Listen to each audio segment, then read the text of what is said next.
Welcome to the No Dunks podcast presented by FanDuel.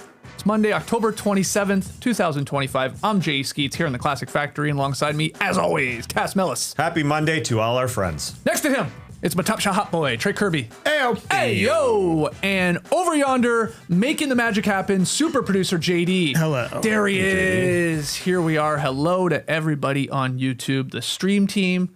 You know what? Let's call you the Scream team this week with Halloween here. Drop your comments. Weigh in on your winners and losers of the NBA weekend. And yeah, we got a lot to talk about. We'll start with some wedgies, guys. We had 3 wedgies over the weekend. Big time. We're going to show them to you backwards. We'll start with the most recent wedgie, Drew Eubanks, spinning inside, and he botches the layup attempt. I like the move, though. Yeah. Very, very nice. Fancy feet work. That was wedgie number 4. Wedgie number 3, a little earlier on Sunday, Alex Sarr with the block on Sexton there with the left hand. Got it in there. Nice camera work. Really good. Sexton lost that one too. Yeah. And then Friday night, Donovan Clingan with the defensive block.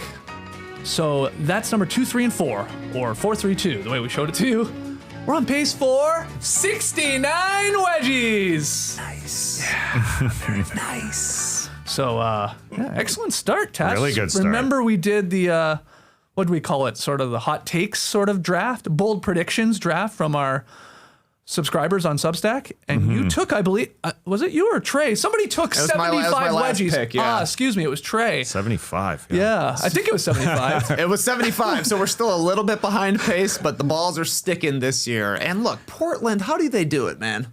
What's going on out there? Is it because it's so rainy? Maybe. Extra moisture in the air? Every year they're wedging. Yeah, you're right. I like to think it's because Kevin Calabro and Lamar Hurd, who are on the call for Blazers games, they respect the wedgie. Yeah. Especially Lamar Hurd. He is always shouting out wedgietracker.com, generally us. And I think the wedgie gods shine brightly upon that You're probably right. and give them more wedgies because they respect the wedgie. That's all. The ball finds energy, and wedgies find wedgie energy. Yeah. So it makes sense. Let's get into NBA weekend winners a little bit later. We'll do losers. Couple rounds here. Task, get us started. Where do you want to go? I'm starting with Cooper Flagg because he has arrived. Took him 3 games, but he finally had his best game, and it was punctuated by that dunk. It was a beautiful dunk. He lined up Mamu Kelishvili on a fast break. It was great because he saw him coming, and he still pounded it on me, cocked back, and you could tell after the dunk, celebrated with Anthony Davis, and then he broke out a smile. He knew. The smile was funny. He knew. I just gave it to him. But overall, I just thought this was Cooper Flagg's best game by far. Yeah. The guy is running the point guard. So you can understand why it would take him a couple games. The guy is playing with Klay Thompson and PJ Washington, Anthony Davis, and Derek Lively beside him. He's obviously the ball handler and running the pick and roll. It took him a couple games. I questioned it. You got D'Angelo Russell standing there, but I guess, or sitting there, I should say. But the Mavs are going with a giant team, and to see him run the pick and roll, there was a beautiful spin directly into an alley-oop, a quick one, and the pass has just happened in this game. He had a way gorgeous bounce pass to someone cutting back door. I forget who it was. So he's good. It turns out he's worth the number 1 pick. He is absolutely, and they're just beautiful moves. I think on Colin Murray Boyles. Unfortunately, that guy making his NBA debut in this one, he got spun by Cooper Flagg once, then he got spun ball faked by him on another occasion, and the 3-point shot. You could see Cooper Flagg is comfortable with it, whether it's a catch and shoot, whether it's a step back that he used in this one, or just through the beginning of a pick and roll situation. Looked like he had it all. 22, 4 and 4, 4 rebounds, 4 assists, and a block in this one. Easily his best game. Again, I question Jason Kidd. Why is D'Angelo Russell sitting there? Can't you get your best point guard out there? This was the Mavs' first win of the season, and that made sense to me. If you want to win right now, if you want to get that over on the over-under call for the Dallas Mavericks, because I thought they would get no problem. But I understand why they're going with this kid. This guy's a kid. So it would make sense that Cooper Flagg would take a couple games to really get it going. And It did. This was the third quarter was the turn for this team. Again, I said they're giant. They scored 13 buckets in the paint in that one quarter. That's a lot. How many were dunks? Yeah. Like yeah. 9? They had 9 dunks in the first 14 minutes of the second half. There you go. Oh, okay. Yeah. It was a lot. I was watching the game. I didn't know if I was having to save that for when we get to the Raptors as losers, but yeah, it was a dunk festival for the Mavericks. And a lot of it was Cooper running the court, which was cool, but then creating plays in half court as well. It's going to be weird with him playing point guard for the majority of the season. For the Mavericks, he did have a 5 turnover game on Friday against 6 assists, but no turnovers against the Raptors. There's going to be ups and downs for sure, but long term, it's going to be better. Like Jason Kidd played Giannis at point guard his second season in the league. You're like, what? That's kind of weird. And now guess what? Giannis is a good playmaker. Yeah. Someday there will be a point guard next to Cooper Flagg, Kyrie Irving, most likely, but who knows how the rest of his Dallas tenure transpires. There will be somebody to make plays for him, get him easy buckets as well. So getting him on ball reps now, just fun to watch. It's going to be a growing experience for sure, especially a team that doesn't have a whole bunch of three-point shooting. They made 10 threes against the Raptors, mostly because they were living in the lane. But you see why Jason Kidd is encouraged to put Cooper Flagg on the ball, because he can make plays. He's super dangerous in transition. He's going to fill up the box score every single night. He's going to be a guy that's putting a number up basically in every single category. Long term, he's probably not the number one playmaking ball handler for a team. But when he's able to do it, and when he's the secondary ball handler, he's going to be unstoppable. Literally still 18 years old. I know. I told Nora that last night with the game man. on. She's like, what? You mean he's 19? No, he's actually 18. Yeah. And then we got into, what were you doing when you were 18? And sure as hell wasn't that. I will say the Mavs, they start this giant lineup. They start Cooper at point. But, especially last night, D'Angelo Russell still flirts with 30 minutes. Max Christie, around that 27, 28 minute mark too, with Klay Thompson and his minutes sort of reducing as he gets older. So they get to those guys, like they're guards, let's call them, because they are. Just not starting is a funny choice. But yeah, it's fun to see Cooper sort of be handed the keys to the point guard position for at least some of the game. And I think it's going to pay off down the long run here, as you're talking about. Yeah, you'd think so. He just feels way more comfortable running the pick and roll for sure. He looked more comfortable shooting the three. This 22, 4 and 4 line, I think you can expect those types of numbers from Cooper Flagg in his Rookie of the Year campaign as we get into other rookies in this show. Good start for all this rookie class. Yeah, exactly. Yeah. We got some good ones coming up in this one that are going to rival Cooper Flagg. Again, his best numbers by far, but I think you can expect those to be close to the average for him.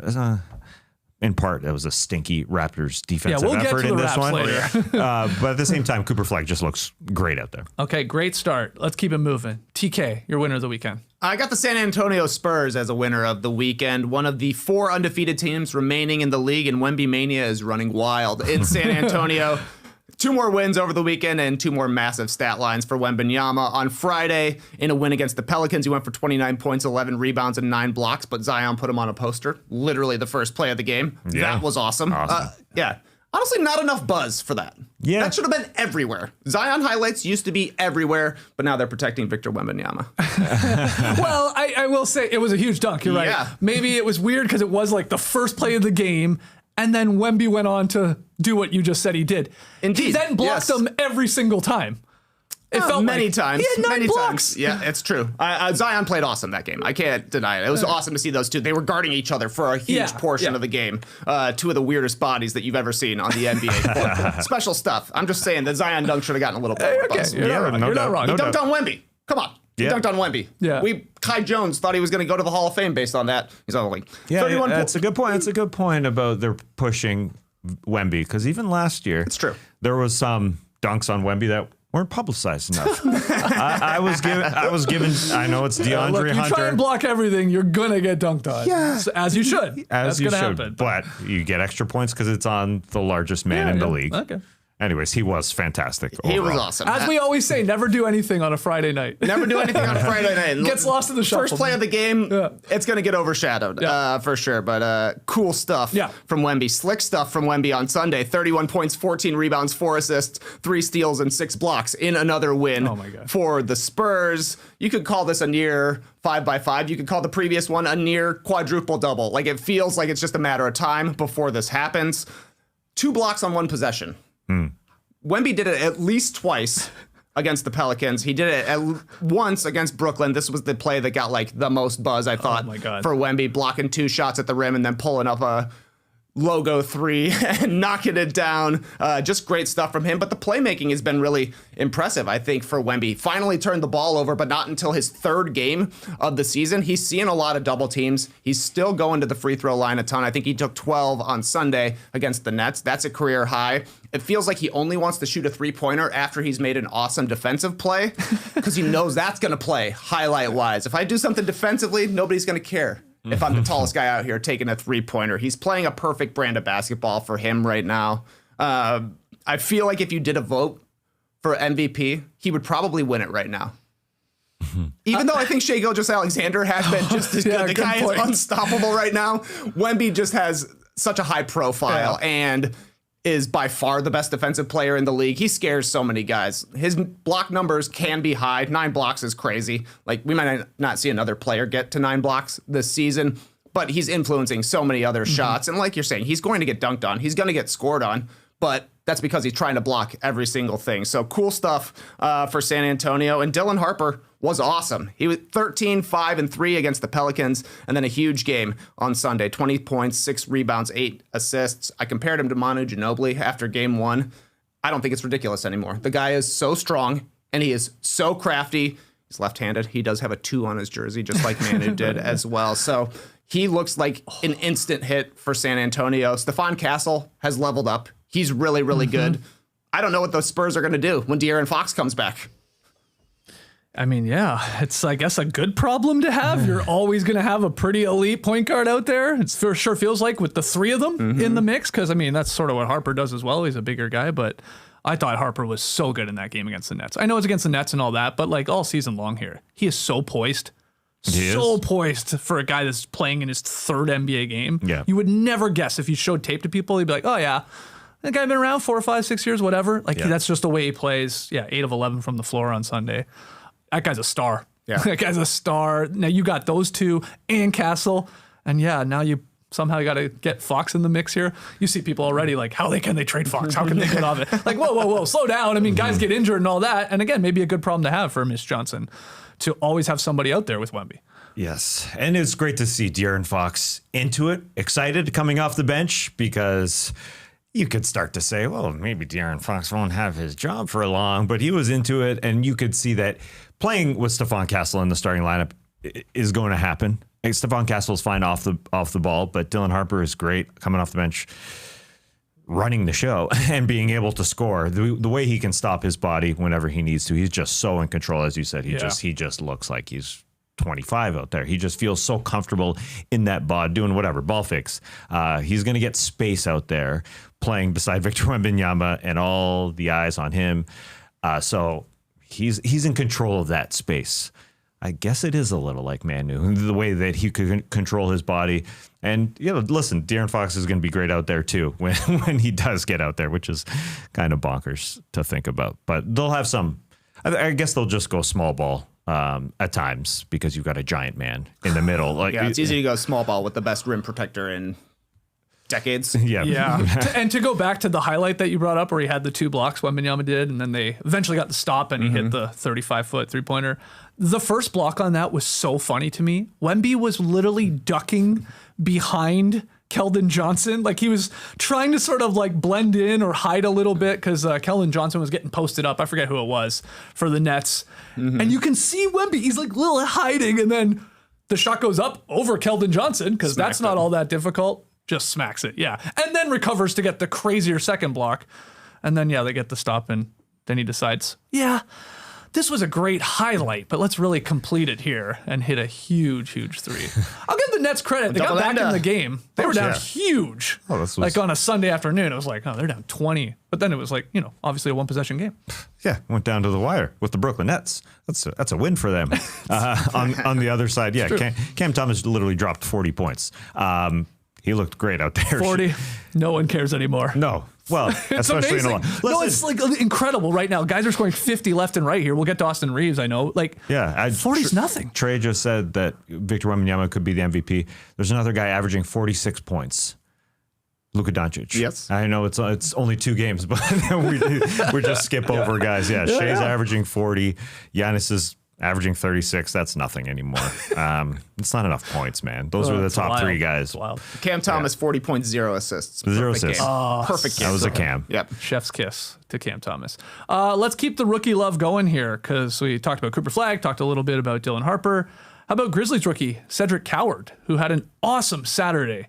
9 of 13 from the floor, but 6 of 6 from 3 in a win over the Pacers. Also chipped in 6 boards, 4 assists, 1 steal, 24 turnover-free minutes as well. Coward is on fire to start his NBA campaign here. He's 19 of 27 from the floor. He's shooting 70% right now through 3. And Statitudes had a fun, very random stat about that. Only player to shoot at least 70% from the field on 25 or more attempts through his first 3 NBA games, Dan Issel. The horse. Dan Issel Nice. was a 6-time ABA All-Star. So he comes into the NBA. Maybe not that surprising that he shot 70% over the first 3 games. Coward as a rookie, a lot more impressive, but love what I see. I don't know if you've watched any of his tape here in the league. Like he just looks like an NBA player. He's a man. He's 22 years shoulders. old. He is primed to be ready. We see this from older rookies sometime, like Dalton Knecht had an awesome beginning of the season last year. Jaime Jaquez Jr. we saw come in as an older rookie and be ready to play. But that's what Memphis needs. They've been linked to basically every single wing who's ever become available since Ja Morant got there. They tried for OG Anunoby. They tried for Kevin Durant. They tried for Mikal Bridges. Like they've tried to find a 3/4 man to fit next to Jaren Jackson Jr. for years. You can even go back further to like the Chandler Parsons days. It feels like they've been looking for a 3-man. Yeah. As long as they've been in Memphis. And maybe they finally have it. Eventually, I imagine he'll get the start. He's a better offensive player than Jalen Wells, though Wells is a really solid defensive player, but it wouldn't be surprising to get his shooting on the court as well. Yeah, and he can play great defense. And yeah, he doesn't start, but he closes games. The first game where they won against New Orleans, he closed the game and came up with a huge block with 2 minutes left. He closed out this game that he played last night, and he basically closed out the other game against Houston where they got spanked.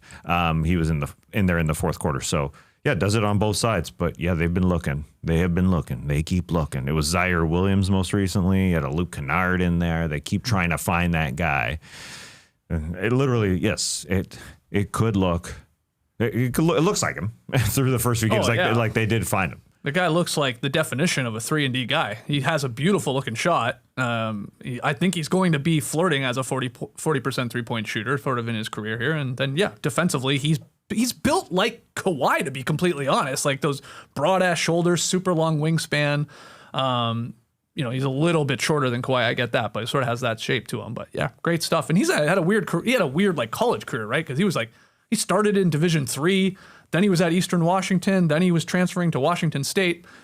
He is a bit older, as TK said, but has come in, made an impact, like a lot of these rookies have. I mean, we could list another 5 or 6 rookies that have impressed here through the first week. So good start for this class. Yeah, overall. And I'm glad we're calling him Cedric Coward instead of like he was called Colin Coward by the great Malika Andrews. Called him Colin Coward on draft day. I forgot about that. Well, I thought, that's the thing it's been planted in my head since hearing it.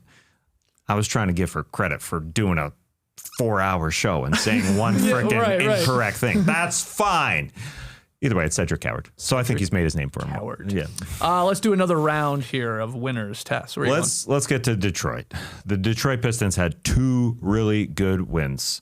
After a bad start to the season, their first game, they go into Houston and win, and they beat Boston as well. The win in Houston, it just showed how deep this team is. It was an ugly first half game. It was like they're playing Houston ball. It was just foul after foul after foul. It took forever to play. Jalen Duren was tossed in the first half of that game because it got so physical. But in comes Isaiah Stewart, who's played so well for them off the bench.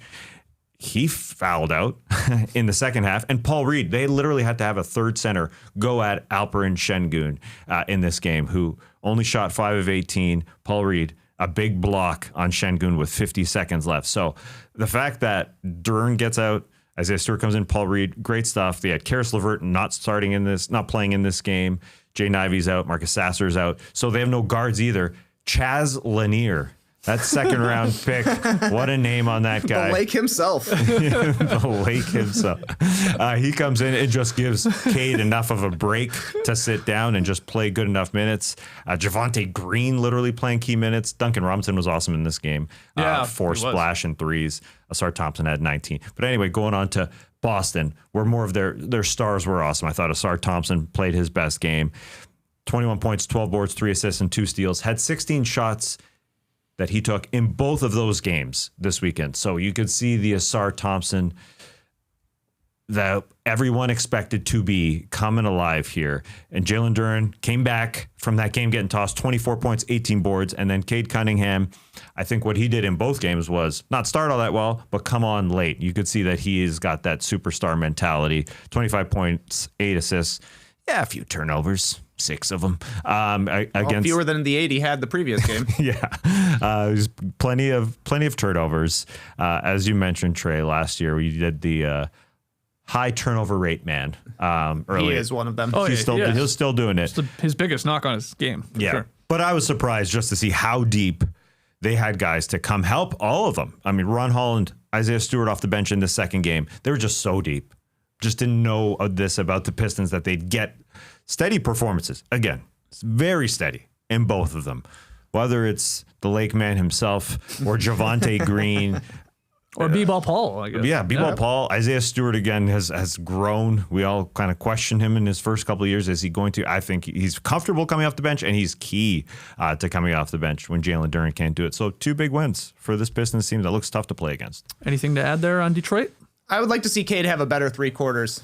He was bad against the Bulls through 3 quarters and then turned it on in the 4th quarter as well. That's when he's racking up the turnovers, is trying to get everybody involved. Part of it is a lack of talent, I think, for Detroit on the offensive end. Like, Cade has to do everything, has to set up shots for Duncan Robinson. Asar can kind of get his own shot sometimes, but Duren needs help. Like, he's got to make a lot of plays, but it unfortunately leads to a lot of turnovers for him. I do think the bench and the athleticism that Stewart and Ron Holland bring is really big. They've helped flip a couple of games, I think, so far. For Detroit, I don't know how long Javonte Green can stay as like a performer, right? Like, there's times, like I saw him on the Bulls a lot. It would be awesome to watch him. When he's making energy plays, it looks great. When he's just out there, he's just out there sometimes. So I don't know. Dennis Jenkins, we saw him play for Motor City Cruise. Isn't that the name of their G League team?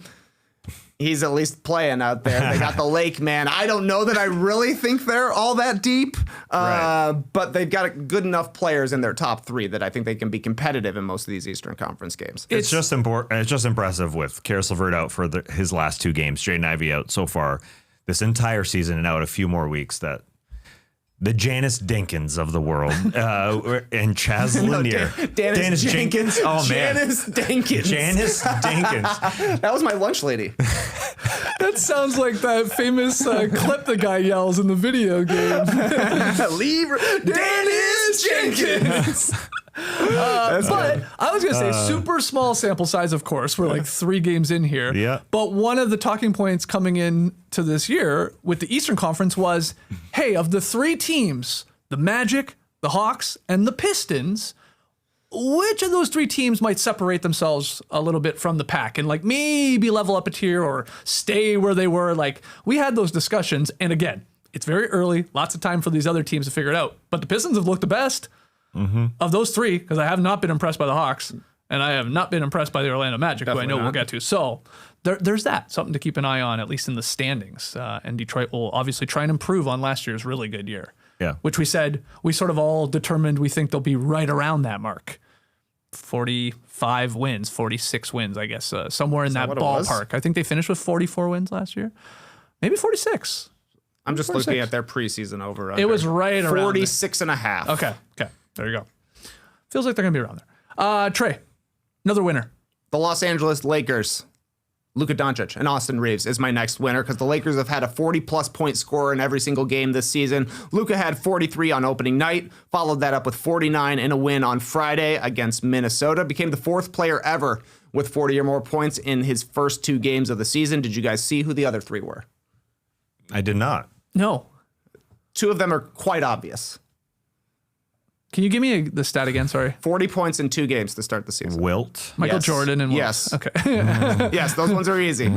Somebody else. Iverson? 40. No. Nope. The third one is a little bit more surprising, though there is a tie to Luka Doncic. Kyrie? Not No. Dirk. No. Nearly. Dirk? No. Well, I mean, I guess you could say there's a tie to Dirk Nowitzki if you wanted to. The best 7-footer shooter in the world? Nope. Anthony Davis. Oh. Okay. Yeah. Oh. They were traded for each other, you might remember. That's good. Luka was in complete control on Friday against Minnesota. He was killing in the mid-range. He did get a dunk, kind of. The ball kind of squeaked over the rim, and he grabbed it with his fingers. Low dunk score. Low dunk score. But it counts. It even got LeBron out of his seat. People were like eyeballing LeBron in game 1. Very stern face, never cheering for anyone. But even he was excited to see Luka throw down somewhat of a dunk on a fast break. I'll say this for Luka.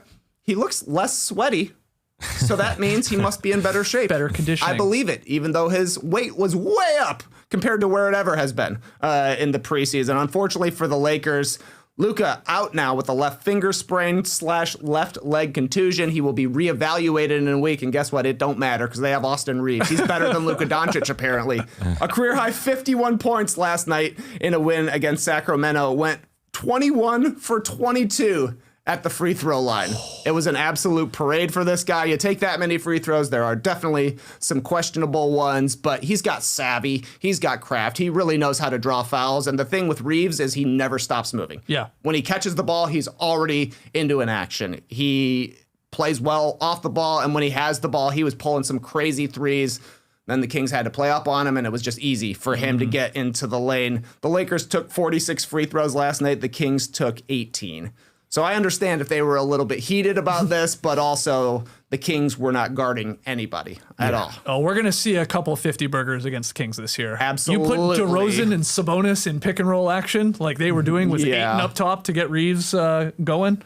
Yeah, we're going to see that a lot more until potentially one of them's traded or something like that. Yeah, it was wow, ugly. you can expose that. Ugly. But he was awesome. Reaves was incredible. I don't think Kings fans can be mad at the foul calls. They can be mad at their defense for sure. But as far as all those free throws, they earn them. Austin Reaves is great at managing a pick and roll. Apparently, he's leading the league in points per chance on pick and rolls, 1.34, whatever that means. Sounds high. It does sound It's high. one of those crazy stats where you're like, yeah, sure. Yeah, sure. I was thrown out there by our man David Locke, who I believe is correct. He's really good at managing the pick and roll. To drop 50 like that in a situation where Luka couldn't get to 50, JJ Redick said he kept trying to get him plays and get him to the free throw line, and he missed the free throws to get him to 50 and couldn't get there. But then he leaves the game. He literally played with 4 fingers.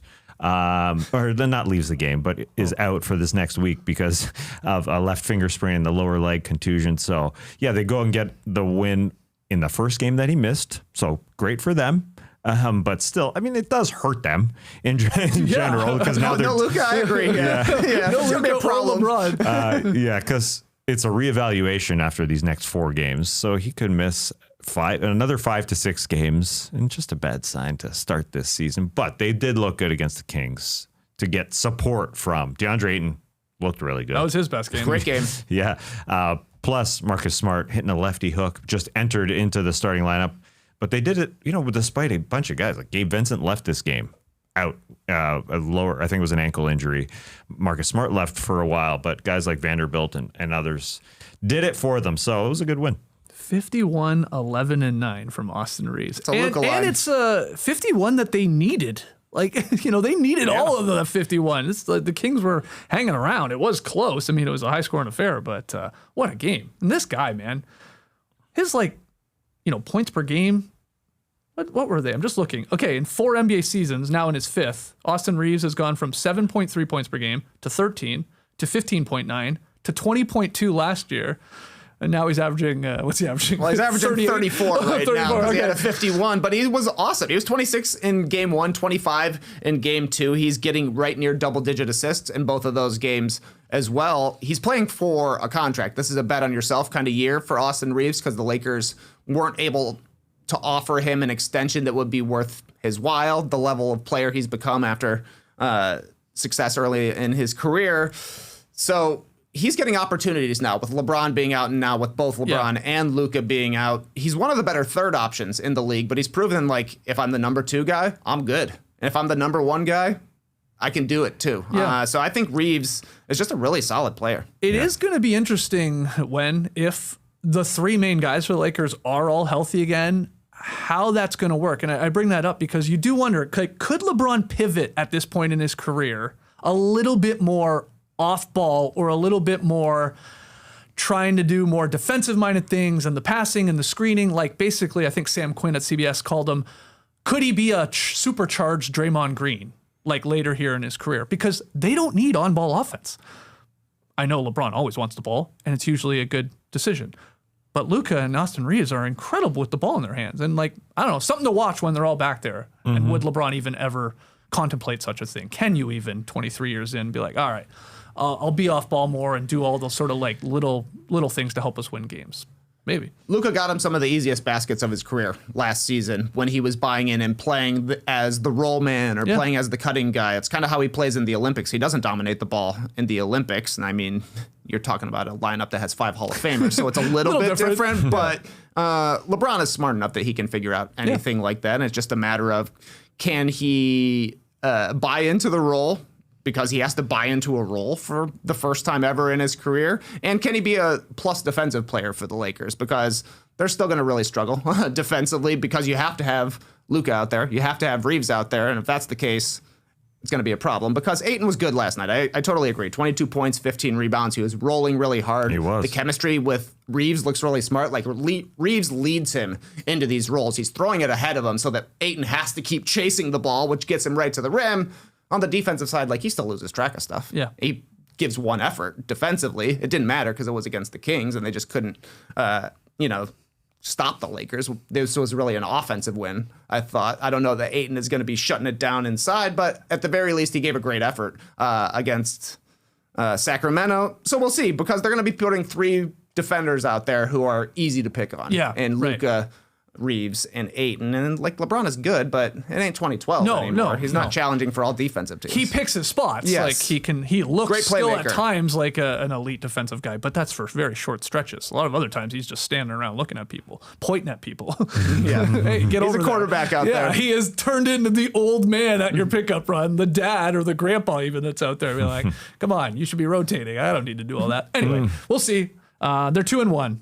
Yeah. So with all the injuries to their main guys, you're going to take that. Yeah, and hopefully Luka can come back. They don't expect it to be long term. They expect that finger to be all right and the lower leg contusion to be fine. They said it's not a long term thing. Right. That being said, JJ Redick has got everybody working extremely hard out there, and I'm sure he's telling Austin Reaves, lead your man, DeAndre Ayton, lead him, get him to the rim. That's where we need him to do his thing. So JJ Redick has tapped in after that first loss. He's got them playing extremely hard. So you got to buy in. You got to buy into JJ Redick getting the most out of his team. I am, at least, considering what he was in his first season as the head coach last year. All right. NBA weekend winner 2. NBA on Prime's debut broadcast on Friday night. Interested to hear your thoughts, everybody on YouTube, all the podcast listeners. I thought the production looked incredible. I'm talking about the studio, first off, that they have. That thing is like a goddamn airplane hangar. It's huge. It's like an Amazon shipping center. Yeah, it probably was. It's got 2 levels. It's got this super high-tech court. There's 2 sets because of the 2 levels. There's the cool, chill, couches and seats on the lower level and more of the desk type on the top. But it's wild. It was Taylor Rooks. It's Dirk, Nash, Blake Griffin, and Haslam. And the part that's getting a lot of buzz after Friday night was them actually talking about basketball and the X's and O's and using that crazy LED court to show you. I guess Steve Nash was talking about pick and rolls and angles and all that. And Haslam did a whole other one on sort of defense. And Pre-switch. It was cool. It was great. I thought they did a great job with it, implementing the technology. It's obviously early. Will the chemistry come a lit'll bit more? Yeah. But what'd you think of the overall look of NBA on Prime with Amazon having now the broadcast rights? Basketball players who like basketball, it works. I think those guys were just enthusiastic. You can feel the enthusiasm, number one. Number 2, I love the high angle camera that shows off how big the sets are. Oh my God. That's smart, because even the TNT set was pretty big, but I don't think they did a good enough job of showing both at the same time, understanding it. Look at how big this space is. Here's one and here's the other. Rather than that, they just go this high angle as they walked from the one set where they were on the couches to the other set where they're going to show ball. You could see that high angle camera, and you could see everybody walking over. Yeah, but it looks monstrous. Like inside the NBA studio is big. It's a very large studio. This is like, I would dare say, like, I don't know, like 20 times the size. Double decker. Oh, dude. Well, it's big. It's huge. It is huge, and it was fun to watch them on the court. Yeah. The fact is, it was fun. And that was the biggest thing I took from it. Wow. Blake, Nash, Dirk as former and Haslam as former players showing, yes, basketball plays like the pre-switch and all that, but they just like basketball. That's the thing that I took about it from the most, production aside. It was just fun. Yeah, it feels like the NBA has handed down the edict. We're teaching this year because Tim Legler's got his coach's corner thing going on over at ESPN. The Nash-led pick and roll segment was really, really cool. I did like Udonis Haslem hopping in right at the end and being like, look, they never run plays for me. So set some screens, kids. I love to hear somebody telling the kids to set screens out there. But I thought the studio stuff was better than the standing on the court stuff that NBC did, where it just had like Melo, Vince Carter, T-Mac standing there with Maria Taylor. It was a little awkward when you look back on it. And the studio stuff just makes a whole bunch more sense. As for the game, not a lot of buzz for this score bug. No. It was just the score bug. And I would say too many pop-ups. Like they got the distance tracker on the 3-pointers. They got like a little thing over your head that chases you saying your stats as well. Yeah. I don't like those. Not a big fan of that. No. Yeah. Like almost too video game like, or just It too looks distracting bad. It's or like bad. it's like jittery because the players are like doing moves and this kind of stuff. It's distracting. Okay. Yeah, So I thought NBC was superior.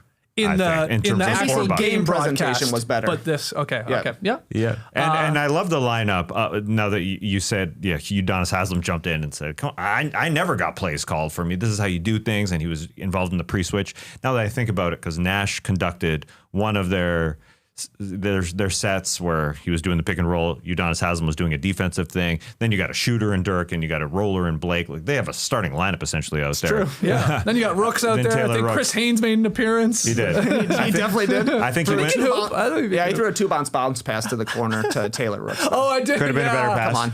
Yeah. And he went a little. Come on. Yeah, and he went a little too quick on the screen. I thought that was going to be an off-ball foul. Small notes here for Haynes. But he wanted to be in the moment, And Nash didn't tell him to go. I think Nash should have had the ball. Anyway, Chris Haynes. He was teaching though. Yeah, you can still teach while you walk. It felt natural though, like they were handing off to each other to make their different points, right? Because Nash is talking about the point guard side of things, Blake talking about the roll man side of things, and it just felt like maybe it was rehearsed, but it felt like they were just winging it out there, and it was like they had done it 100 times before. Yeah. I liked how that felt exactly, whether it was rehearsed or not. It felt natural, and even like them like just walking out there, like there was nothing like rushed about it or anything. Like let's let it breathe a little bit. Let's let these like legends of the game teach us something too. Still have some fun, and it just looked incredible. So Thursday, Fridays, and I guess Saturdays. Eventually, we're getting a lot of Prime Video games, so going to be a lot more of this. Yeah. And look, I think everybody's excited for NBC back in our lives, especially the nostalgia kick. And now we got Prime here. Oh, look at all the new high-tech stuff. Like, everybody's excited for the first week and maybe the second week. But then, as we get into more of a regular flow, then we start going, okay, now you're being too joyful about the game. You know what I mean? I'm just saying, like, I'm looking ahead here. You got to do both. Criticize, teach, have fun. I mean, it's a difficult job, so I can't wait to see like where it all goes week 3, 4, 5. Are we still going to be praising it as much or picking, holes in it a little bit more? I do think these players who played recently have no problem criticizing the guys that they used to play with. I don't. So I think you'll see that, but you'll also see them actually teach out there. Yeah, that part's cool. And their different roles, and that'll be totally cool. And it is definitely this NBA idea, this direction of guys who like to play the game, get them involved more. I mean, I think they heard some podcasts, like we heard it was Alex Caruso and Jalen. Oh no, it was Jalen Williams. Yeah, Alex Caruso and Jalen Williams basically saying last year on a podcast, "Hey, nobody watches basketball anymore." And I think they heard that kind of stuff, and they need guys who actually played and got in and love the game. Period. And so you're seeing a lot more of that. There are a lot of similarities from the NBA on Prime to the NFL games on Prime. It's like a love letter to the league, and that's fine. I think that works a lot of the time. Good, teach us, joyful, all that. But there are times when you need to criticize or at least point out things that the viewer maybe is missing of like things they could do better at. I'm talking about players and teams and stuff like that. And I'm sure that's going to come. Anyway, good start for, I would say, honestly, all three of the broadcasts here. It's like nice to have like some competition, I guess, amongst them to see like, oh, what's that doing? What's that team doing that we could steal or try and stuff like that. A few other winners of the weekend, just quickly. Shea got brought up. I mean, the guy's on fire, continuing his MVP. Back-to-back season here potentially. The Thunder improved to 3-0. Kawhi looked great against the Blazers on Sunday. I know that gets overlooked. I thought he looked awesome. And the Miami Heat, who were one of my locks for their over, picked up 2 quality wins on the weekend. Friday night, they crushed Memphis. They scored 146 points. The Miami Heat scoring 146. And then on Sunday, Norman Powell and co. handed the Knicks their first loss in a competitive game down the stretch. So Heat looking solid. Heat looking like an offensive juggernaut, which is a weird thing to say. Like, they actually look good offensively. So good to them. Yeah. And JD, I don't know if you have that. Oh, go ahead. Yeah, Norm had 29. Simone Fontecchio is shooting 50% from 3 this season. Bellissimo, as our friend Eric Reed likes to say. He's trilingual, apparently. He throws in a Spanish word, then he'll throw in an Italian word. They beat the Knicks, DeAndre Hunter made his season debut. Cleveland looking like themselves again. It's a nice win over the Bucks. That was a good game. That was a solid game. And I thought Malik Monk trying a left-handed winner on Friday against the Utah Jazz was bold. He missed. He missed, and Domantas Sabonis collected it and put it up, and that was the game winner. But I liked that. And I also just want to mention The Old Man in the Three was the podcast I was referring to when I said Alex Caruso and Jalen Williams. I didn't say the name because I was, I forget about Reddick's old podcast. It's his network. Name. Just a network. It's a network, man. Yeah. But go on. Well, JD, I don't know if you still have the photo. I glossed over it when we were talking about the Mavs, but a winner of the weekend to the Mavericks, who were celebrating the 1980s with those, I thought they looked pretty sexy, those old throwback green jerseys. They did. Anyway, this is their Jumbotron scoreboard graphic, which is like emulating the old light bulb style from back in the day. I thought that was a cool little touch. That's all we need. Looks wicked. Yeah, it looks good. So shout out to the Mavs production team there. All right, so lots of winners there. I know we left a lot of meat on the bone. Tell us in the stream team right now. Tell us in the YouTube comments other NBA winners of the weekend. But let's take a break and then we'll get to losers. Peloton is shaping the future of fitness with the brand new Peloton Cross Training Tread Plus powered by Peloton IQ. When I'm working out, I need guidance. Otherwise, it's like a complete waste of time. My mind wanders. I'm questioning my form. It's not good. Thankfully, the new Peloton Cross Training Tread Plus is Peloton's most elevated equipment with real-time guidance with your favorite instructors. It's cross-training reimagined with features designed to make your workout more personal. This is my workout. That's your phone. This is my workout. Peloton IQ provides intelligent strength coaching. It tracks your progress and suggests weights that challenge you so you can get stronger. And the new movement tracking camera allows Peloton IQ to count your reps and correct your form in real time, taking the guesswork out of your workout so you can train safer, you can lift smarter, and you can make every rep count. Here's my favorite part. The new Tread Plus comes with a swivel screen. So you can go from running on the Tread Plus to strength training or yoga off of it with one smooth spin of that swivel screen. Peloton IQ creates a personal workout roadmap with weekly recommended classes led by instructors who match your mood, vibe, and personality. Me, I'm a Rebecca guy. She just gets me. With personalized plans, plus insights and guidance, Peloton IQ helps you unlock new breakthroughs. Let yourself run, lift, sculpt, push, and go. Explore the new Peloton Cross Training Tread Plus at onepeloton.com. It's NBA tip-off week, and FanDuel is your home for live betting. So even if you missed the start of the game or want to ride the hot hand, FanDuel has live bets on everything from who will score next to fourth quarter comebacks. Best fourth quarter team so far this season? Spurs? No. They're up there. Oh. Right now it's the 76ers. Oh, They had that huge comeback against the Hornets over the weekend. So, yeah, 76ers doing it. I feel like a plus 55 net rating right now in the fourth quarter. That's good.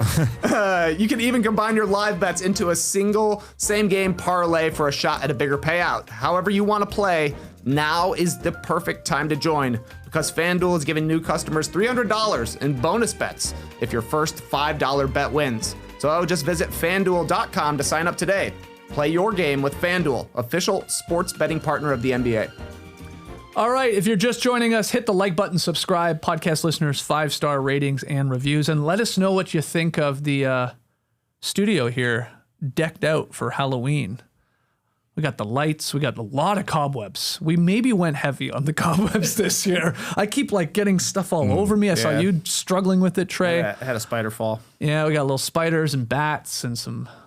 It's spooky foliage. in here. You know, it's just spooky. It is spooky in here. It'll be spooky all week. Oh, you got a pumpkin behind Trey's head there and Jeff Probst. Yeah, Halloween That's the Jeff. scariest thing of them all in here. But anyway, we got some monitors coming in soon too, so can't wait to see the upgraded Classic Factory. Anyway, let us know what you think. Let's do NBA weekend losers.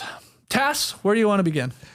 I want to start with NBA Commissioner Adam Silver because when I heard him address the gambling scenario, I wasn't convinced that the Terry Rozier investigation was all that good, was all that thorough after hearing him talk. I just wanted to be sold a little bit more. So he was asked on the Amazon broadcast by Cassidy Hubbarth about it, and he went into it himself. He said what happened with Terry Rozier essentially was we had him in an interview.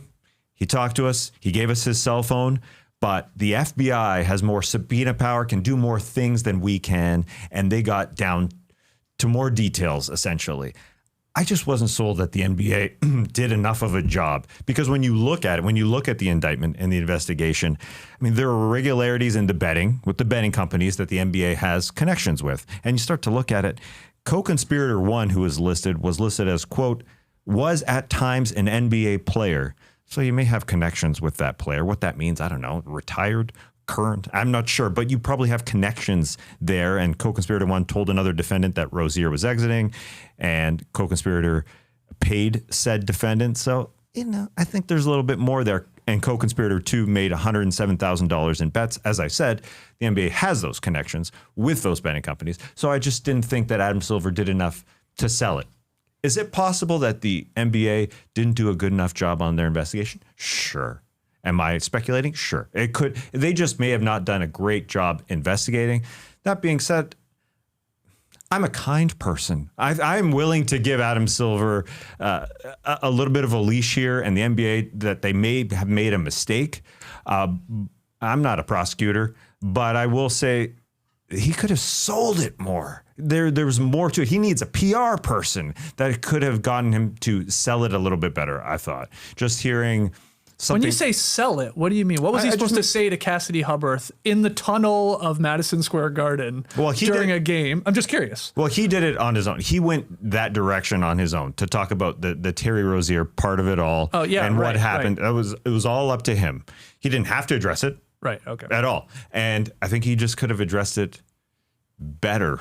I think he could have done it better. Or he could have said we made a mistake, but he clearly doesn't want to say that. It just wasn't. This is his first time speaking after all of these allegations.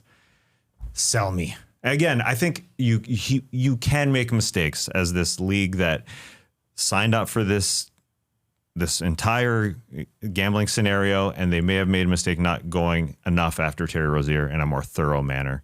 There's just more things to be said, I thought, and a little more clear. And he also, he's not going to say we made a mistake, but I don't know.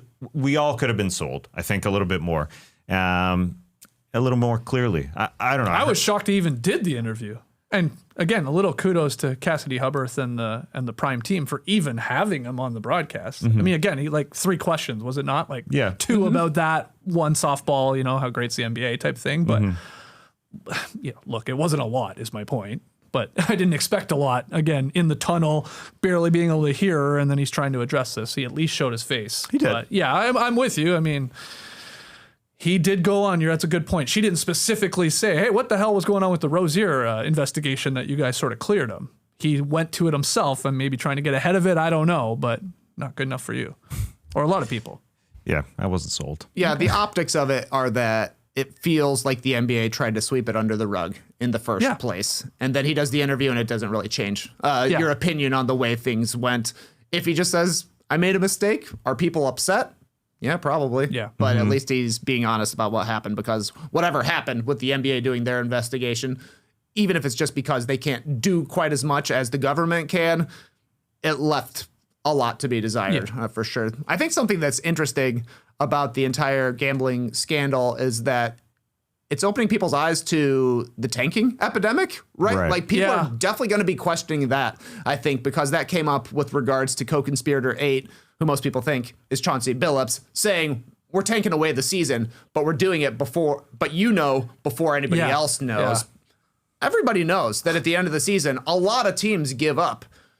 There are we could even have more teams doing it this year when you think about teams like the Celtics and the Pacers, who would be competitive teams, but because of injuries, they're taken out of it, and it might make more sense for them to save their draft pick, get a good draft pick, and then be beefed up with a real team for next year. That's going to be something I think that Adam Silver is going to have to answer questions about as time goes on, especially once sort of more evidence comes out and we hear more about the Rozier investigation and the investigation into Chauncey Billups and what co-conspirator 8 was doing and how he goes about and what the difference is between trying to hit your unders and trying to lose a game on purpose, which is what tanking is. Yeah. And there has been sort of it's kind of faded away, the whole tanking thing from a couple of years ago. There was more smoke about it. There was definitely people talking about it as the biggest problem that the NBA has. And now it's become an additional problem because you're right. It was listed in there multiple times to be added on to this gambling scenario. So yes, it is interesting in that they're going to have to deal with both at the same time, unfortunately. I would also be tanking for Cameron Boozer right now, too. I don't know if you saw his game. He looked sweet. He looked awesome. He looked good. All right, let's keep it moving. More losers of the NBA weekend. Where are you going, TK? Orlando Magic, big losers of the weekend. They have 12 threes on opening night. They had 12 threes over the weekend. 9 of 31 in a loss on Friday against the Hawks. Looks great compared to 3 for 24 in their loss on Saturday against the Bulls. 3 made threes, not great. Quite bad, in fact. 24 attempts is ridiculous in 2025. To not get 30 plus up, I think, is a real failure for the Magic, and they look like the exact same team they did last year. It's just 3 games, but 30th in offense, 30th in three-point makes, 30th in three-point percentage, 27th in three-point rate. They got Desmond Bane, and he's KCP. It doesn't matter. What's going on there? I know. You know what's going on is Paolo is really, really struggling. This guy is shooting 34% from the field so far. He has 3 assists this season and 8 turnovers. Jeez. I watched every turnover. I watched every shot attempt this morning. He's playing in a crowd all the time.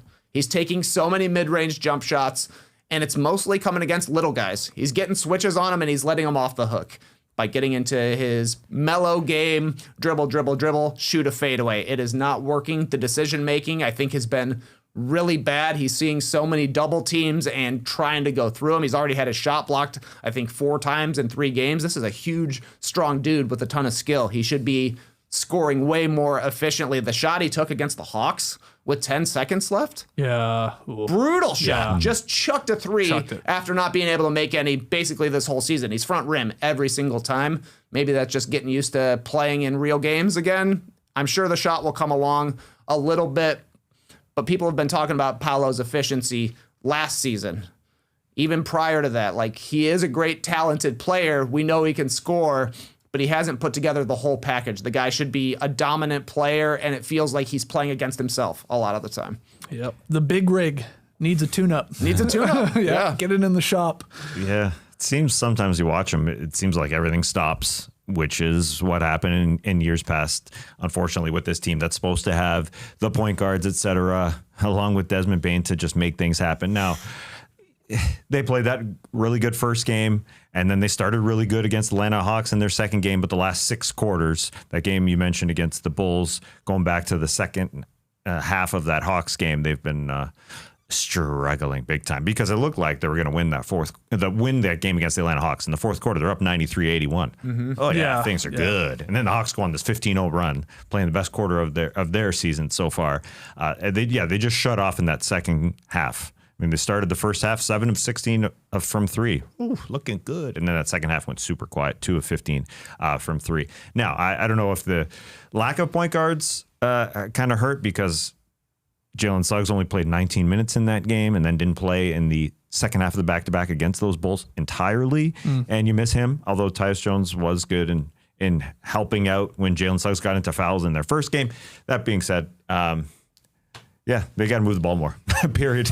I'm making point guard excuses, but Powell can't dribble all that much. Franz, even though he had a good game, I mean, I think they're just not moving it enough like last year. I thought it was a typo when I first saw that they had 3 3-pointers against your Bulls. I was like, that can't be right. That's got to be one of those mistakes. Must be a 13. Somebody forgot the 1, but 3 is just wild to me. And of course, yeah, they got Bane in there to help out there, and he hasn't really so far. Rough start for the Magic. And like you said, the best way to put it is like, oh, nothing has changed.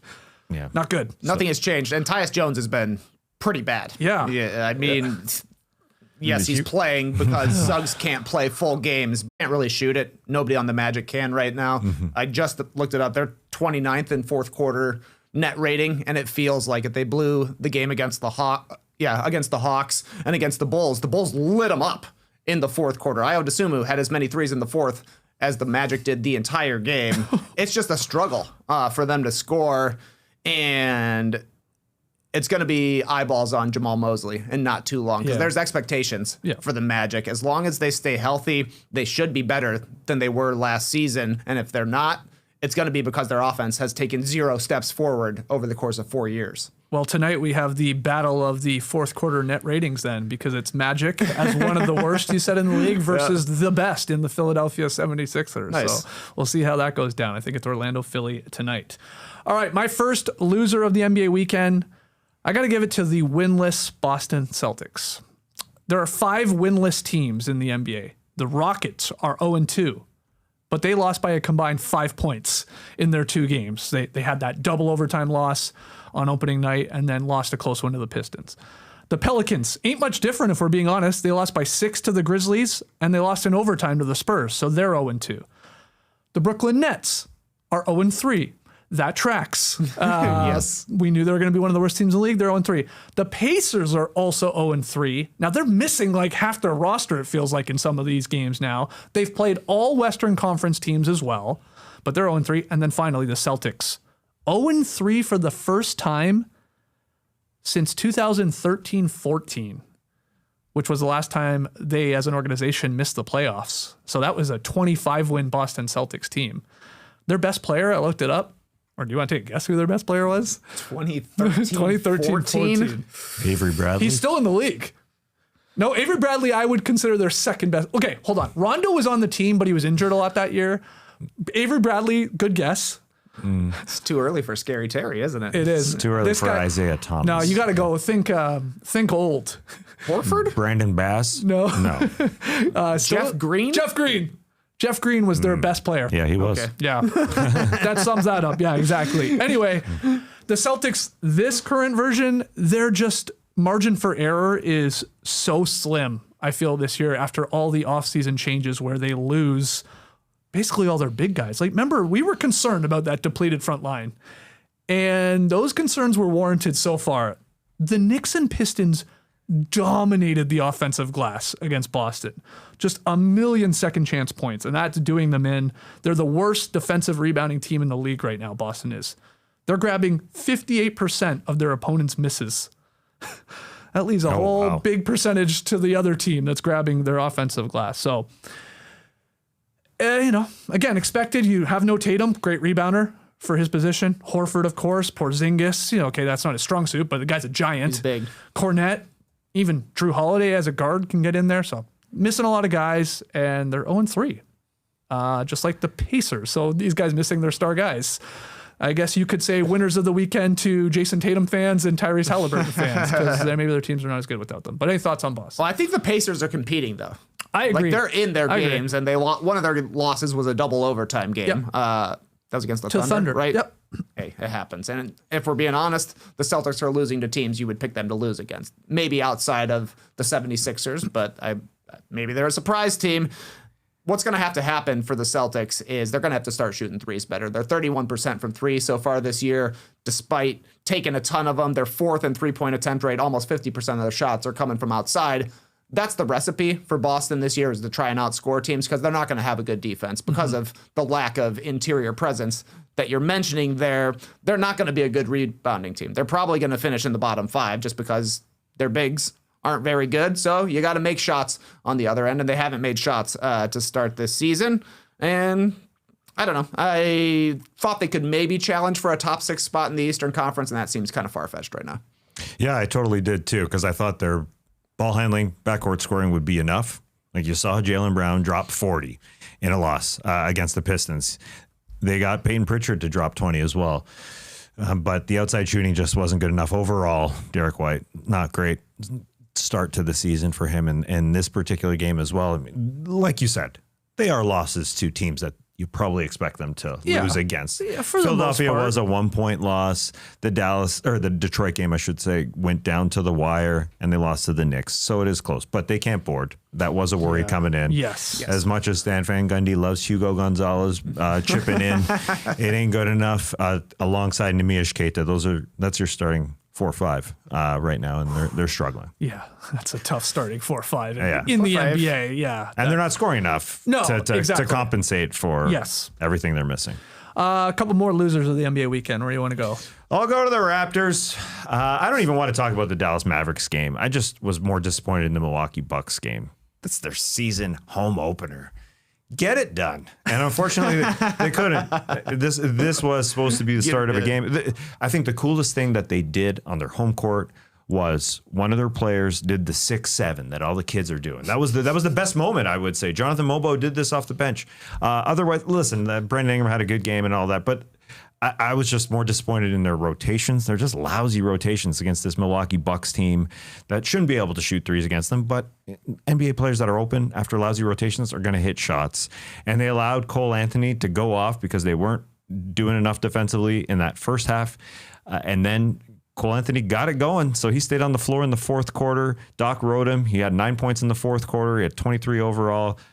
But I just thought that too much sloppiness as well from the turnovers. And Brandon Ingram, although he put up the points, I thought he kind of slowed down at times getting to the rim and worrying about whether it was Miles Turner or Giannis coming after him and not just putting it in off the board. He just waited for them. And so that is a loss that's going to hurt them because, yeah, they got the first win against the Hawks, but then they do this against Milwaukee and then the loss against the Mavericks, followed by at San Antonio, at home to Houston, at Cleveland, home to Memphis, home to Milwaukee again, and then a 5-game trip. Oh, boy. Atlanta, Philadelphia, Brooklyn, Cleveland, Indiana. So that's your 10-game sched. Again, San Antonio, Houston, Cleveland, Memphis, Milwaukee, Atlanta, Philly, Brooklyn, Cleveland, Indiana. Man, there should be some wins in there, but still, on the road, you just embarrass the Hawks. That road game ain't going to be all that great. I don't think. Philadelphia, who's showing who they are. I don't think that Brooklyn game in Brooklyn, even though it's the Brooklyn Nets, is a lock. No. And then you go to Cleveland, that's finding their way. Indiana, that needs to win games. That 10-game sked is bad. I thought they should have beat.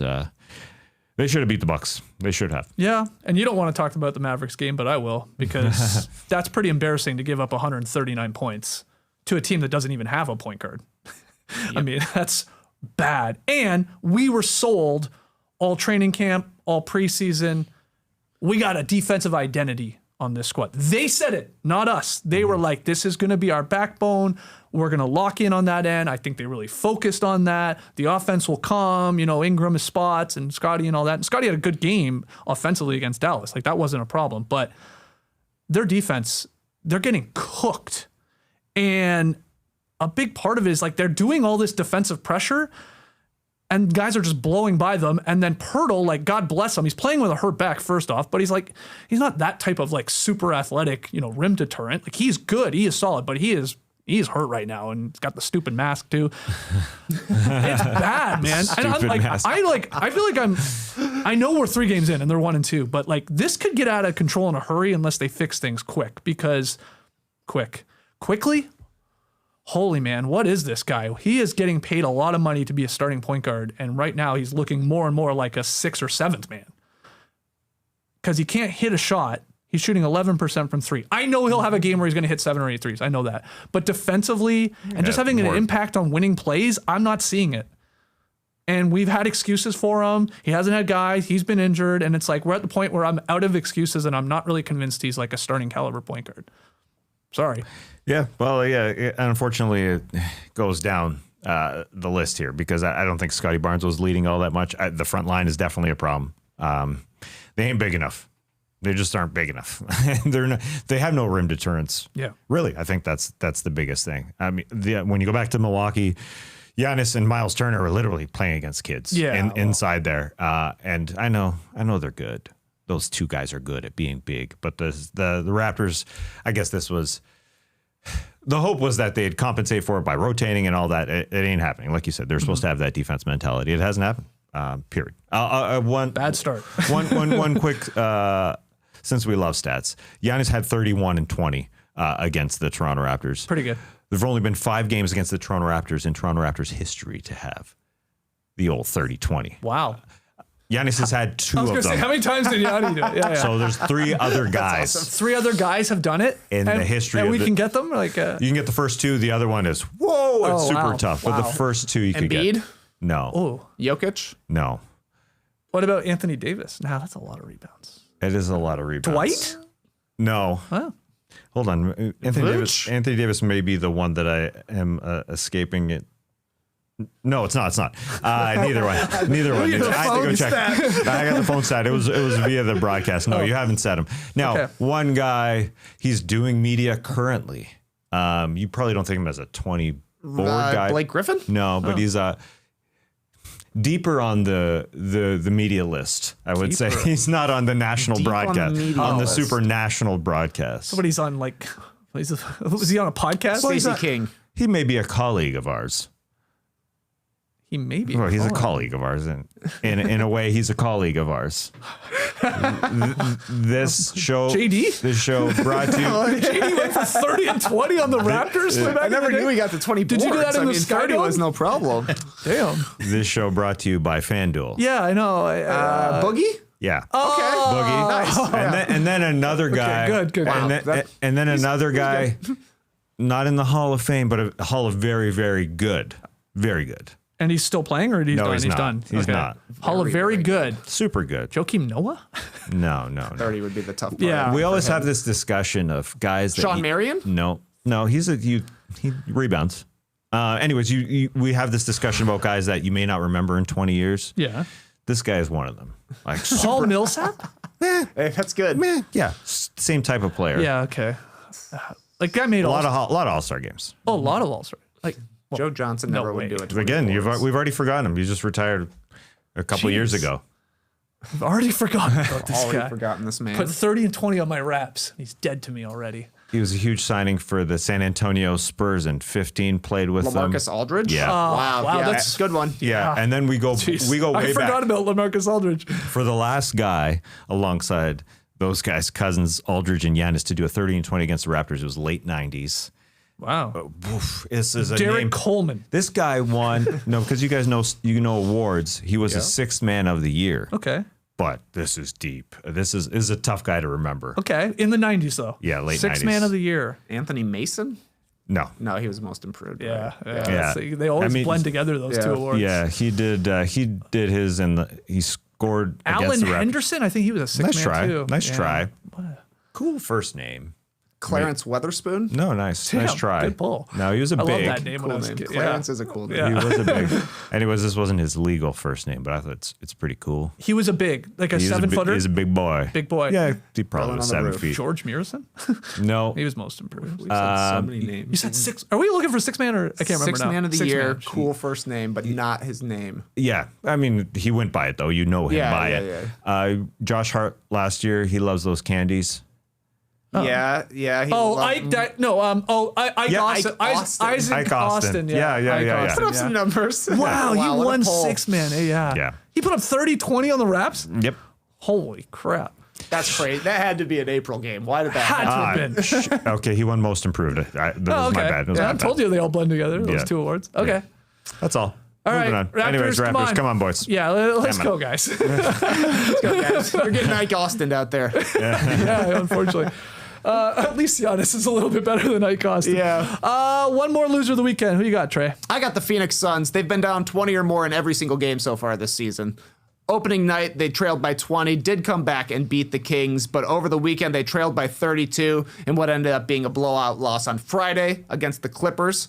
And then on Saturday, trailed by 25 and never led in another blowout loss against the Denver Nuggets. So far this season, they're giving the most points up off of turnovers. They're 29th in fast break points allowed, bottom 10 in the second chance points category, bottom 10 in points in the paint. They foul all the time. They look so slow. There are no athletes on this team. Devin Booker is by far their best player, and it looks like on offense, they're just watching him try to create for everybody because there's nobody else that can get their own shot. Jalen Green hasn't yet played this season. He will be a huge boost for them just because he's somebody that can dribble the ball and get a shot. Like attack, he ain't getting good shots, but at least he can get shots up. Dylan Brooks needs shots created for him. Guess what? He's going to be out tonight as well. Mark Williams, they're managing his knee. They traded for this guy, and he's already underneath injury management. Turns out having the Hornets center rotation hasn't worked out very well for the Phoenix Suns. I think they just looked brutal. They looked very slow playing against Denver. They looked slow playing against the Clippers, who are a team that we talked about plays ultra slow. It just doesn't look like they have much on either side of the ball that they can rely on. Booker has to play one-on-one or try and create for everybody. It's forcing him into really tough shots. The offense is really bad when he's on the court because of the way he's had to play and try and make plays for everybody else. So I don't think the Suns are going to be having a lot of successes this season, but the lessons are going to rack up. I got no problem starting Colin Gillespie beside Devin Booker just to have a point guard out there. Now, Jalen Green's going to help out. There's no doubt. But yeah, it's a lot on Devin Booker's shoulders, and he's been through this before where he has to be the guy to create. I will say, I guess there's something to be said for the Lakers doctors that rejected the Mark Williams trade. I think that they did pretty well. The guy can barely. Smart, yeah. He's been struggling to play for this Phoenix Suns team. Those are our losers of the NBA weekend. Sorry, I was trying to look up the 2026 Suns draft pick. I couldn't remember who has it, who has ownership of said pick, and whether there's protections on it or not. That was the Houston, maybe. I thought Washington, but that was that incredible three-way trade of the Houston pick, or Houston was involved in the three-way trade. But the Suns had the Suns picked this past year in 25, right? Malawatch. And they got that. Top 4 protected, 26 and 27, goes to Oklahoma City if it's outside of the course. top 4. Okay. But there's a chance the Suns are in the bottom 4. Okay, that's why I was looking. I was like, is there any... I mean, obviously, we'd have to get lucky. Oh, wait. No, I'm reading Philadelphia. Theirs goes to Washington, Memphis, or Charlotte. It's got a lot of... Oh, okay. It's got a paragraph of text to decide who's going to get this one. So probably no incentive to actually lean hard into a tank, because I don't even think it's going to make its way to them, unless maybe it's like a top 3 or something. Yeah, it is too complicated to tell you exactly who's getting it. I believe you. But maybe Washington. Washington gets the more favorable. That's what my gut said. Yeah. There was some of the Beal. There was somebody literally last summer that made this incredible 3-way deal. The Nurkic trade. No. Oh, I don't know. I think this is one. Didn't they trade a pick at the trade deadline? They traded their first round pick to get 3 picks back because they were going to use them for something, and then they weren't able to actually use them in the Kevin Durant trade. That was maybe the Nurkic trade. Yeah, it must be because Charlotte is involved as well. Okay. Yeah, that does ring a bell. Bad. Hey, not good. Don't worry. We are not determining the success of the Suns when it comes to wins or losses this year or draft picks, okay? It's just, what was his word again? Successes. They're playing for successes. Successes, that's right. Yep. Pick 'em. Talking about success. Tas Melis on the board. Friday night, getting it correct. You're 1-3. I'm 3-1. Trey 2-2. So this is a short month here, October. Loser, last place in our pick 'em battle. Straight up troll man for a show. One show under the table. Short month, troll man. That's right. So it's obviously still a battle here because we got all week here to decide. So where are we going tonight, Tess? Got a good schedule tonight, but I went with this game because we're talking about one of the 2 remaining teams that are unbeaten in the Eastern Conference, the Philadelphia 76ers. Who's the other team? Chicago Bulls. Oh, right. Nice. It's pretty wild. So I had to get one of them involved here. Okay. Philadelphia at home to Orlando. You think Orlando would need to win here, coming off 2 losses, going into Philadelphia. Again, an unbeaten team. But they're getting 4.5 points. They can still lose by 4 and cover. Trey's got that. Trey's got him. Yeah, I like it. They shoot a lot of threes right now, the 76ers, and they're making them to start the season. So I feel like they have a natural advantage against Orlando, who doesn't. True. Yeah. The math In in their favor. It's a math game here. But Skeets and I are taking the Magic, thinking that they're going to bounce back. Got to win by 5. They need to. Or more. Yeah. Yeah, they're going to hit. Watch out. 11 3-pointers Oh, get tonight. outta here. Yeah. 11 threes from the Magic tonight. It's going to be enough to get them the 5-point victory. Okay, so that's a big game here in our pick'em. Yeah. We'll call it there, but I got some announcements for everyone. You're going on playback tonight for a little baseball. Game 3 of the World Series. The Blue Jays in LA to take on the Dodgers. This NBA show's got no problem talking about baseball. So you'll be on playback. That link is in our show notes. It's really fun if you've never checked it out. You can watch the game with Cass and comment on it with the chat and all that. Yeah, I literally just might be making the noise that Shohei Ohtani made when he fouled the ball off himself in Game 2. The entire show, or the entire playback. Yeah, I don't know what to call it. Broadcast. Can you give us a taste of it right now? Yeah, it sounded like this. The mics were great because they were so close up. He literally just fouled it off himself. He just turned and went, So either way, this basketball show will talk a little bit about baseball. I'm sure I'll jump around to some basketball games as well. You'll sprinkle in some NBA hoops? I'll have to. I mean, there'll be some are you going, in theory, you're going live on playback first pitch? Yeah, I think so. I think so. What is that, 8-0? Yeah. Advantage Blue Jays. Game is in Los Angeles. They got to play at 5 local. Suckers. This is a regular start time for the Toronto Blue Jays. I thought it was going to be a late start. Oh, right. Yeah, but nah. Come on, man. These These already go These are the so series. late here. No, you never know. Game 2 is quicker. Well, it's because Yamamoto's, retired like 20 straight guys, didn't he? He was Greg Maddox out there. Yeah, that was sick. He was good. Okay, That's what you get Max Scherzer for, though, right? Oh, we got that old guy out there. Oh, got him. Yeah, if Max Scherzer crazy can play. eyes, Max. Crazy eyes. That's wild, eh? Mm-hmm. Every time they show it, David Bowie. I pop. Yeah, exactly. What's it called again? I forget what that. 2 different colored eyes. That's what I call it. Yes. I thought you would know. You usually know that type of stuff. I don't have the answer on that. Heterochromia. Oh, all right. Oh, so chromia, Greek word for different color. Yep. Okay, so Tass is on playback. Tomorrow, Tuesday at 3 p.m. Eastern, I'm going to be hosting a little live chat with the one and only Shea Serrano. We're going to talk NBA. You know we're talking Wemby. Wemby Mania running wild. What you gonna do, brother? And we'll get into his new book there on the right. You see here on YouTube. Expensive Basketball is the name of Shea's soon-to-be New York Times best-selling book. Well, that'll be number 5, I guess, for this guy. So really excited to talk to Shea. We'll do 20, 30 minutes. But again, that's on Substack. Go join our No Dunks Substack. That link is in the show notes too. $5 a month or $50 a year if you want to get in. We've introduced the Wedgie scale. We do the what we like every week. Lots of fun videos, like behind the scenes stuff. So we're having a lot of fun with that. So go join that if you're in the mood. Finally, tomorrow, a little different here. We're doing a squad episode. We told you this season, new era, No Dunks. We're switching things up. It may not be like an hour every single day on the games the night before.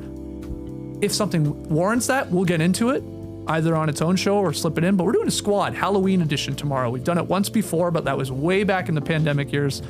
So we're bringing it back with some new categories, and we'll have a lot of fun. If you've never caught a squad episode, it's us drafting things.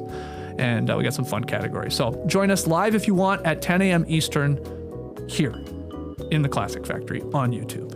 Looking forward to it. All right. Hopefully we have some monitors up behind us. Hopefully Roberto can make it here in the rain. Oh, he'll be here. He'll be here? Oh, yeah. Okay, good. Good. All right, thanks for joining us. We'll see you guys tomorrow. Until then, Clipper Bros. You heard it here first. Have a great time. Turn up. Love you guys. Awesome. Thanks for joining us, and remember some behind-the-scenes stuff on Substack, as you said there, Skeets. And I'm sure we'll be getting some video of Roberto. Maybe. A one-on-one interview with Roberto as he puts up our monitors. Monitor man himself. Yeah. All right, embrace the day, people.